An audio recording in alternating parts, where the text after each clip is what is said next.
Thank you, and welcome on board the Richplanet starship, broadcasting from somewhere with 2 hyphens in its name, calling itself Super. It's Weston-Super-Mare, and I'm Richard D. Hall.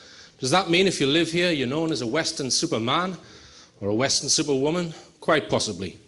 The American president and Muslim Barry Soa Toro, sometimes called Barack Obama, recently announced that Osama bin Laden had been killed by American forces in Pakistan. Really? For an encore, they then killed Lady Diana before tracking down Adolf Hitler at the South Pole and giving him a good kicking, along with a really painful Chinese burn.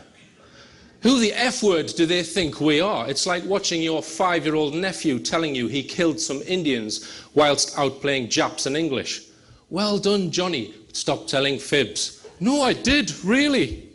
I listened intently to the BBC report on their website and managed to refrain from laughter until the moment they said the Americans just dumped the body in the sea. Dumped the body in the sea.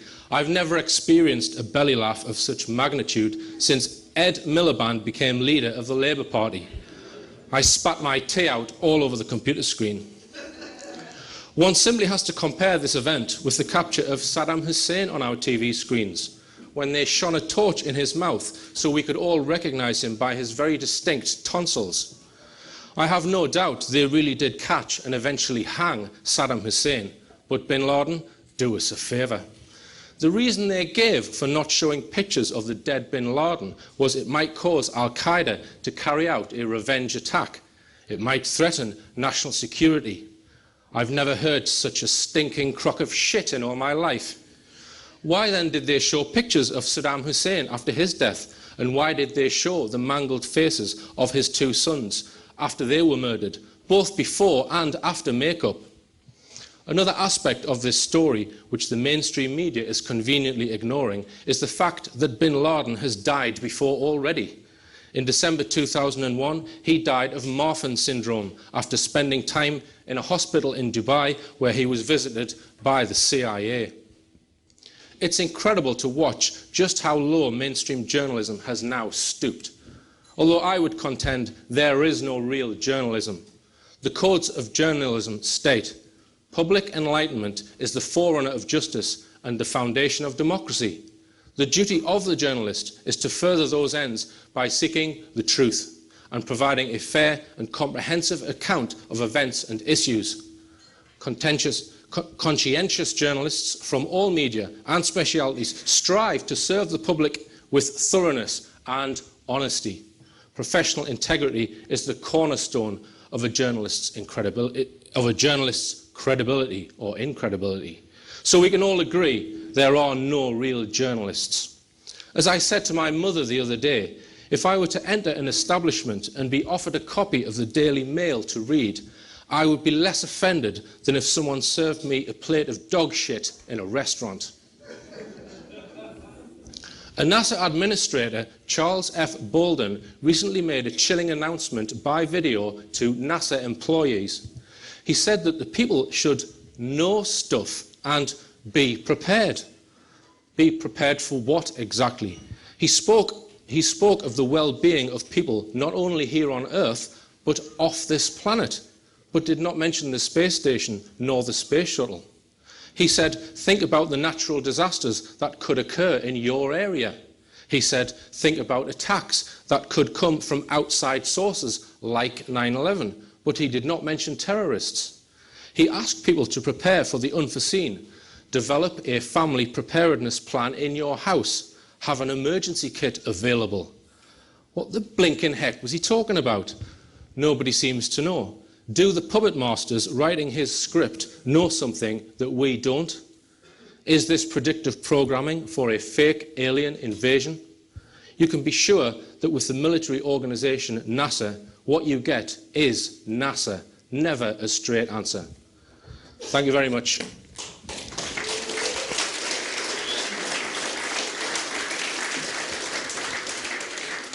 I'd just like to start by thanking each and every one of you for coming along this evening, because these events are very important for me for a few reasons. Firstly, I don't actually get paid any money at all for the TV shows that many of you probably watch. And the only money I make from it is by selling DVDs on the channel, and I have to share half of the proceeds from that to the channel. And the amount that I make on that is probably equivalent to feed an average dog. So events like this allow me to make a little bit of revenue, which enable me to keep the TV show going. And of course, it also gives me a chance to meet people who are watching the show, people who are interested in and concerned with the types of issues that I'm covering, which I believe are the most important issues on this planet. And it also gives people who are interested and concerned about these issues to meet with each other, because a lot of the dialogue on these subjects is carried out over the internet, and people are faceless on the internet. But it gives, and I hope people meet with other people of like minds and share information, because I've actually obtained a lot of information from these talks from people who've just come up to me at the end and said, Richard, I've got something to tell you. So they're extremely important in my opinion. Now I just want to speak about fear before I go into the talk, because some people would come to one of these talks and they would say, well, that guy's just spreading fear. That's all he's about. He's a fearmonger. I believe that there is an agenda of fear, and that those behind the veil, the cabal, we could call it that, use fear to control people, to control the masses. They use it through a variety of means. Fear of war, or terrorism as it is now called. Fear of debt by an orchestrated financial system. Fear of disease by things like swine flu. And I believe that these are all deliberately orchestrated to keep the public in fear so that they're easier to control. But I would argue that the other thing that breeds fear is ignorance. If you're ignorant of something, you don't understand it, you're going to fear that thing. What I'm trying to do is get closer to the truth on many of these issues and bring that to as wide an audience as possible. And by getting rid of the ignorance on some of these subjects, that then alleviates the fear. So I would argue that it might not be good news, some of it, but the more well-informed people are, the more we get rid of this fear, which is how they're trying to control us. So it's a very important point, because the power lies with the people. It doesn't lie with the people who actually are trying to create this fear. Their power comes from the fact that we allow them to have our power. Now, I've split this evening up into two sections. The first I've entitled Agendas of Man, which is about agendas of man. Now, the second part, so we're going to have a short break, maybe a 15-minute break after I've spoken for about 50 minutes. And then the second part, I'm going to discuss off-planet agendas, which is UFOs and the secret space program. And I just want to start with a saying from George Orwell: during times of deceit, telling the truth becomes a revolutionary act. And obviously I get lots of correspondence, and you might think a lot of it is critical because of the controversial things I'm coming out with. 98% is positive. But I think we need to convert more people with this information. Okay. Now, the agendas of man. Now, if we just go back to previous empires, the Roman Empire and the British Empire, we can study these empires that tried to take over the world, because we've got an empire now which is trying to take over the world, and it's called America. Now, I don't really want to go into too much detail of who's really behind America, but essentially it's America's foreign policy, which is trying to take over this planet. And as I said, if we compare that to previous empires, the Roman and the British Empire, we've got some fundamental differences. And these differences, I believe, are technology and the media. Technology meaning the internet, mobile telecommunications, and the media. And these differences between the past and now make the chess game completely different. So there's a lot more skullduggery, there's a lot more hidden things going on behind the scenes because we live in a very different world to the previous empires. And I hope to try and shine a light on some of that in this presentation. Now, as I said, I believe the US has a goal for world domination, and that much of what we see on our TV screens in Libya, in Yemen, all around the world is basically a symptom of America's goal for world domination. A vast amount of the world's news and wars are basically a result of this policy. If you dispute that America has a goal for world domination, you've just got to look at how many military bases it's built around the world. It has 737 military bases. It has bases on every single continent. I don't think any other country comes anywhere near that. No country comes close. This map shows how many troops and bases America has stationed around the world. It has bases in 90 countries and 2.5 million troops on the ground. In Britain alone, it has 35 military bases. Now, what allowed America to build up a lot of these bases was the Cold War, because there was this perceived threat of communism. And they built many bases during the Cold War under this remit that we were under threat from this evil thing called communism. Now, that all ended in about 1990, and you would have expected America to close down some of its bases because the world was seemingly a more peaceful place. But that didn't happen.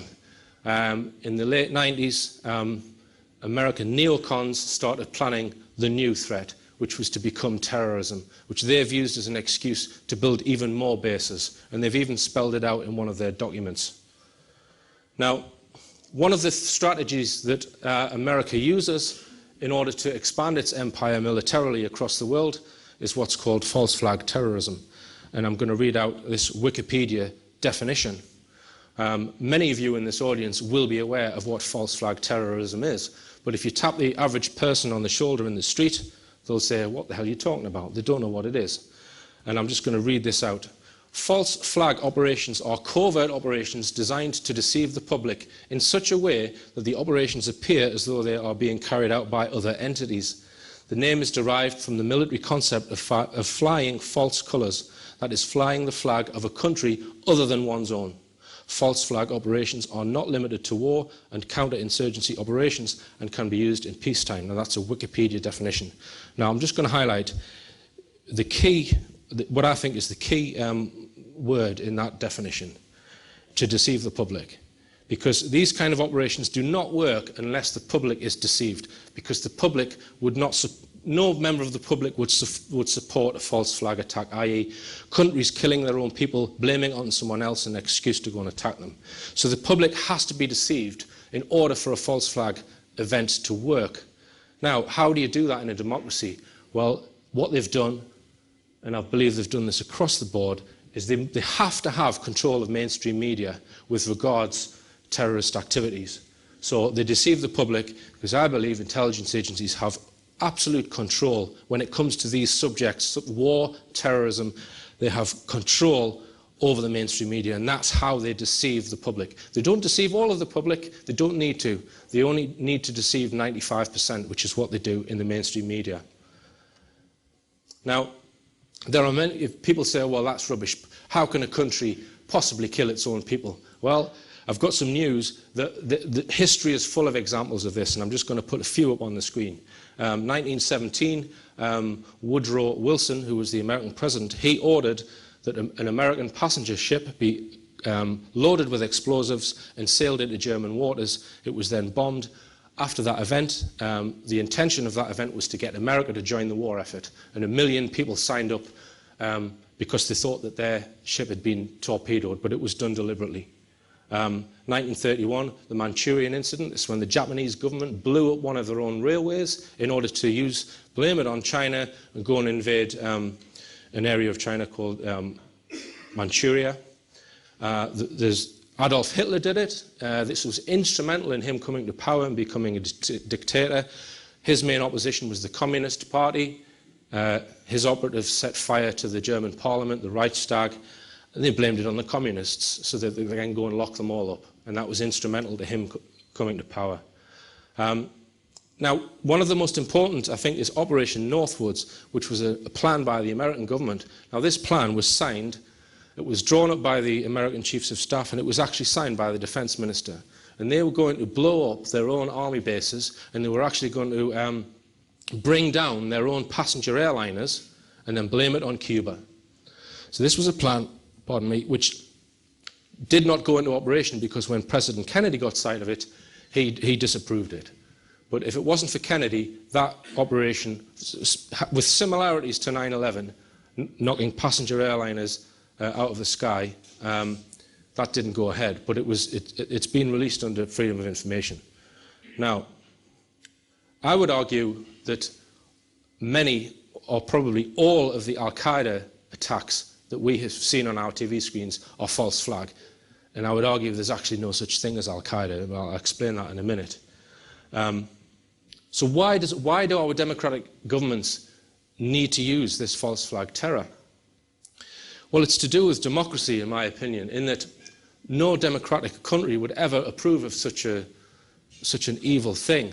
And I would summarize it's to circumvent democratic scrutiny. So in other words, it gives them an excuse to invade a country, because I believe that the leaders that we have, even though they're supposedly democratically elected, they are just as psychopathic as some of the leaders that we've had in previous empires.